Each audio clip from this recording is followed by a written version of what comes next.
He's a person that I know has been listening to my podcast, and it made me feel like such a hypocrite. It made me feel like I had no business being on this platform. I had no business having this podcast, because I felt as though I was giving the okay to those that I cared about, that, you can talk about God's word, you can teach God's word, you can do all these things, but then you can still secretly do whatever you want to do, when no one's looking.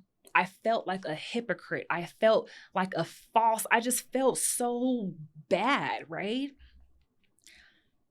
I got sick that day. I got, not because of really what I was doing, but because the conviction inside of me, it literally made me sick to my stomach. And I was sick for days because of it, because I was so crushed in my heart. I was so crushed in my spirit that I had allowed myself, knowing better, right? Knowing better, that I had allowed myself to step back in to the very thing that I know God had delivered me out of, right?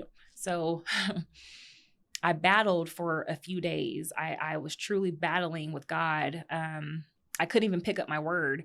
It took me about 3 days to be able to open up my word and actually spend time with him, because I felt so guilty. I had so much shame that was so heavy on me, right? But again, going back to what we read in Deuteronomy, that he will lead you into the wilderness. He will lead you into certain things to tempt you and test you and to humble you. So I thank God for what happened to me on January 31st. I'm so appreciative, because when I tell you guys, and this is in front of the whole world at this point, I will never go back. I will never go back to anything that I used to do, anything that God has so graciously delivered me from. He spared my life May 31st. He broke me down November 12th to my knees, and I still have the audacity to go back to something that I know is not of God, that I know he does not require of my life, simply because my flesh was leading me to honor someone that I loved. And even though that was true, God had to show me that no matter what it's for, no matter the reason, you are to not ever.